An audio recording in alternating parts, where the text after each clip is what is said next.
And మీరు చెప్పండి, అంటే ఎటువంటి డాక్యుమెంట్స్ చెక్ చేస్తూ ఉన్నారు, అంటే ఏ విధంగా సపోర్ట్ చేస్తాం? ఇప్పుడు మార్నింగ్ నుంచి అంటే మార్నింగ్ నుంచి కూడా కాకుండా గత 15 రోజుల నుంచి కంటిన్యూస్గా ఈ ప్రాసెస్లో నేను ఇన్వాల్వ్ ఉన్నాను. వీళ్ళు ఎలా తీసుకున్నారు అంటే ప్రతీది రిజిస్ట్రేషన్ డాక్యుమెంట్ ఉండనివ్వండి, నోటరీ ఉండనివ్వండి, అవి పక్కాగా ఉన్నాయి. ఎలక్ట్రిసిటీ బిల్స్ ఉన్నాయి, వాటర్ బిల్స్ ఉన్నాయి, పీటీ ట్యాక్స్ ఉంది. ప్రతి సంవత్సరం వీళ్ళు అప్రతిహాతంగా ఈ అన్ని క్లియరెన్స్ కట్టుకుంటూ వస్తున్నారు. ఎక్కడ కూడా ఇది లింక్ డాక్యుమెంట్స్ కూడా మనం చెక్ చేస్తే గత 20 ఏళ్ళ 30 ఏళ్ళ నుంచి పాత లింక్ డాక్యుమెంట్స్ కూడా ఏవైతే ఉన్నాయో ఎక్కడ కూడా ఇది ఇల్లీగల్ అన్న పాయింట్ మీరు డాక్యుమెంట్స్ ముందు కూర్చున్నారు. మీడియా మిత్రులు కూడా కొద్దిగా సహకరించాలి.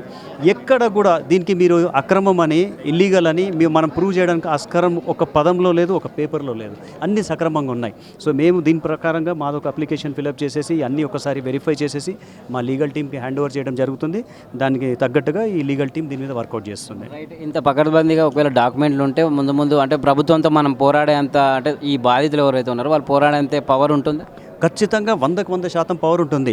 లేదు, ఎప్పుడు కూడా మేము హైడ్రాకి వ్యతిరేకంగా మాట్లాడలేదు. ప్రభుత్వం ఏది చేయాలనుకుంటే చేసుకోవచ్చు, కానీ దానికి ఒక స్టాండర్డ్ ఆపరేషనల్ ప్రొసీజర్ ఉంటుంది. మీరు 3 నెలలు ఇస్తారు, 6 నెలలు ఇస్తారు, లేకపోతే ఈ పిల్లల చదువులు ఉన్నాయి, ఆ పిల్లల చదువులు అకాడమిక్ ఇయర్ ఫెయిల్ అవుతుంది కాబట్టి మరి వేరే స్కూల్లో గవర్నమెంట్ స్కూల్లోనే అకామిడేట్ చేస్తారు, లేకపోతే డబుల్ బెడ్రూమ్ లాగా ఖచ్చితంగా మీరు డోర్ నెంబర్తో సహా ఇవ్వండి. ఇప్పుడు నా ఇల్లు ఖాళీ చేపిస్తున్నారు, నాకు ఒక ఫలానా డోర్ నెంబర్ అలొకేట్ చేయండి.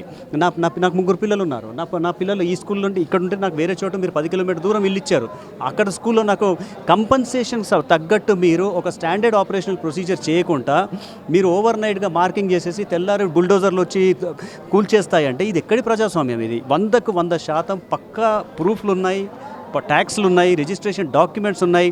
ఇంకా ఇవన్నీ నాకైతే తోస్తే ఏం అర్థమవుతుంది, కానీ రేవంత్ రెడ్డికి సంబంధించిన సంతకం కావాలేమో, అంత తప్పించి మిగతా అన్నీ అయితే యాజ్ పర్ గవర్నమెంట్ రిక్వైర్మెంట్ అన్నీ ఉన్నాయి దీంట్లో డెఫినెట్లీ మా నుంచి హైకోర్టు, మా అడ్వకేట్ల సహాయంతో హైకోర్టు కాకపోతే సుప్రీంకోర్టు కూడా వెళ్తాం మేము. కానీ ఎక్కడ కూడా ఇది అక్రమం అని లేదు, సక్రమం అనే ఉంది. మీరు ఏ మీడియా మిత్రులు చెక్ చేయించుకున్నా, వేరే అడ్వకేట్స్ చెక్ చేయించుకున్నా కూడా ఇలా అక్రమం అనే పదం మాత్రం మీకు రాదండి. కష్టపడి కొనుక్కున్నారు, ఒక్కొక్క పైసా కూడగట్టుకొని చిన్న పిల్లలతో ఓవర్ నైట్గా మీరు డిమాలిష్ చేస్తే వాళ్ళు వెళ్ళేది ఎక్కడ? కనీసం వాళ్ళు అన్నం వండుకుంటున్నాం లోపల, స్టవ్ నుంచి మేము రైస్ తీసుకొచ్చుకుంటామంటే కూడా ఛాన్స్ ఇవ్వకుండా దాన్ని కూలగొట్టారు. సో ఇది చాలా పాపం అండి. దీన్ని మీరు చూడండి, మేము 5,000 రూపాయలు ఇచ్చేసి వీళ్ళతో మాట్లాడిస్తున్నామని చెప్పేసి సిగ్గులేని మంత్రులు మాట్లాడుతున్నాడు. కొద్దిగా ఆ కుర్చీలో కూర్చొని, ఏసీలో కూర్చొని సెక్రటేరియట్లో ప్రెస్ మీట్ పెట్టే బదులు ఈ ప్రజల మధ్యలోకి వచ్చి ఎక్కడైతే కూలగొడుతున్నానో ఆ మీట్ అక్కడ పెట్టండి. అది మేము డబ్బులు ఇచ్చి చేస్తున్నామా, లేకపోతే వీళ్ళు కడుపు మంట, కడుపు గాలి వీళ్ళు చేస్తున్నారో తెలుస్తుంది. చిన్నపిల్లల్ని కోల్పోతున్నారు, వాళ్ళ కుటుంబాలు కోల్పోతున్నారు, సంవత్సరాల కొద్ది కష్టపడి ఒక్కొక్క పైసా కూడగట్టి పెట్టుకున్న ఇల్లులు కోల్పోతున్నాయి. ఆ మనోవేదన ఆ ఇంటున్న మనిషికి తెలుస్తుంది సార్. మనం మైకులు పట్టుకొని ఎన్ని మాట్లాడచ్చు, వాడి బాధ ఏంటన్నది వాళ్ళ పిల్లలకు సైకాలజికల్గా ఎఫెక్ట్ అవుతుంది. మమ్మీ హమారా గడ్ తోడదేరే మమ్మీ అప్పని కాంజాతే, దానికి ఎవరు ఆన్సర్ ఇస్తాడు? రేవంత్ రెడ్డి ఆన్సర్ ఇస్తాడా సార్? నేనేమంటున్నానంటే ఈ శ్రీధర్ బాబు గారు వాళ్ళు మిగతా మంత్రులు ఎవరైతే మాట్లాడుతున్నారో, ఎస్ చాదర్ఘాట్కి వెళ్దాం, లేకపోతే ఎల్బీ నగర్కి వెళ్దాం, మీరు ఎక్కడ మార్కింగ్ చేశారో అక్కడికి వెళ్దాం, మేము డబ్బులు ఇచ్చినామా లేదా అన్నది కేటీఆర్ గారు ఎట్లయితే మీటింగ్ పెట్టి మాట్లాడుతున్నారో, మీకు దమ్ము ఉంటే మీకు ఆయన భాషలోనే మొగడివైతే ఆయన అక్కడ నిలబడి, అమ్మ నేనున్నా, మీకు మార్కింగ్ ఉంది, మీది ఇల్లీగల్ ఉంది, నేను మీకు ఇది చేస్తున్నాను, మొగడైతే చెప్పండి క్యాబినెట్లో ఒక్కడ మొగడు ఉంటే. అది కాదు, అది చేత కాకుండా మీరు క్లోజ్ సర్క్యూట్లో కూర్చొని అన్నీ కరెక్ట్ ఉన్నాయి. ఎవరు కావాలి సార్? మీరు బొందలగడ్డ మీద మీ బ్యూటిఫికేషన్ ఎవరు కావాలి? ప్రజాస్వామ్య ప్రభుత్వాలు అంటే ప్రజల కోసం. మీకు ప్రజల కన్వీనియంట్ లేకుండా మీరు 1,50,000 కోట్ల సుందరీకరణ ఎవరి కోసం సార్? అది మీ ప్రజలే సంతోషంగా లేనప్పుడు ఆ పార్కులు ఎందుకు సార్ బొందలగడ్డ మీద? సో మీరు చేసే ప్రతి పని చేయండి, నిక్కచ్చిగా చేయండి. మేము కాదన్నాం, ప్రజలు ఎప్పుడు కూడా ఆనందంగా వాళ్ళ ఉండే ప్లేస్ శుభ్రంగానే ఉండాలని కోరుకుంటున్నాం. కానీ మన భారతదేశంలో జనాభా ప్రతిపాదక ఇల్లు అలాట్మెంట్ అని ఎక్కడ జరగలేదు. జనాభా ఆగాలి అని చెప్పేసి ఎట్లాంటి రూలింగ్ రెస్ట్రిక్షన్స్ పాస్ అవ్వలేదు. ఎట్లా జనాభా పెరుగుతూ పోతున్న కొద్దీ అర్బనైజేషన్ పెరుగుతుంది.